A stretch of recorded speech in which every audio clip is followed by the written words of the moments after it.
Bro ఒక్క ముక్కలో చెప్పు ఎలా ఉంది సినిమా? ఒక్క ముక్కలో చెప్తున్నా, తండ్రి పేరు నిలబెట్టింది ఈ సినిమా నుంచి. నిజంగా ఎలా ఉంది అర్జున్ సన్ ఆఫ్ వైజయంతి? అన్న నిజంగా చెప్తున్నా, ఆ సినిమా చూసిన కంపల్సరీ ఏడుస్తారు అన్న. ఎందుకంటే ఒక తల్లి సెంటిమెంట్, ఒక కొడుకు సెంటిమెంట్ ఏందో చూస్తే తెలుస్తుంది సినిమా. అంతా బాగుంది. నిజంగా చెప్తున్నా, కళ్యాణ్ రామ్ గారికి ముందుగా ఇట్లా దండం పెట్టాలి. ఎందుకంటే ఆ క్యారెక్టర్ చేయడము, కూడా కథ ఆయన సెలెక్ట్ చేసుకోవడము, అంటే ప్రతి ఒక్క కొడుకులకి, ప్రతి ఒక్క రెస్పాన్సిబుల్కి ఒక సినిమా తీసిరు మీరు.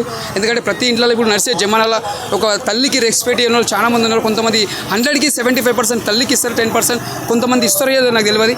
ఇలాంటి సినిమా తీసిన కొంతమంది మారాలి, ఒక తల్లి రెస్పెక్ట్స్ కోసం. అంతా బాగుంది సినిమా. అంటే ఎక్కడ కూడా నీకు చూడడానికి బోరింగ్ లేదు. కళ్యాణ్ అన్న కెరియర్లో ఒక బింబిసారా, ఒక పటాసు, ఒక అతను ఒకటి తర్వాత అంటే మళ్ళీ Arjun son of Vyjayanthi movie. Vijayashanti గారి యాక్టింగ్ ఎలా? విజయశాంతి గారు మళ్ళీ ఒక కర్తవ్యంలో మనం ఇప్పుడు ఎట్లా ఎంజాయ్ చేసినామో మళ్ళీ ఇప్పుడు ఈ సినిమాలో కూడా అంత ఎంజాయ్ చేస్తామంటే ఆమె కానిస్టేబుల్లా అంతా బాగా చేసింది. చెప్తున్నా నిజంగా చెప్తున్నా, ముందు కళ్యాణానికి హ్యాట్సాప్ చెప్పాలి, విజయశాంతి కూడా హ్యాట్సాప్ చెప్పాలి. అంతా బాగా చేసింది. కెరియర్లో నిలిచిపోతుంది ఒక మన కళ్యాణ్ అన్న కెరియర్లో. మళ్ళీ నిజంగా చెప్తున్నా, కొత్త డైరెక్టర్ కూడా ఆయనకు అవకాశం ఇచ్చి కూడా మళ్ళీ ఆయనకు ఒక మళ్ళీ వాళ్ళకు కూడా లైఫ్ ఇస్తుండు. చాలా మంది కూడా ఆయన ఎంకరేజ్ చేస్తాడు. అలాంటి డైరెక్టర్, హీరోగా, ప్రొడ్యూసర్గా కూడా ఒక నెంబర్ 1 పేరు సంపాదించుకుని కళ్యాణ్ అన్న. అందుకే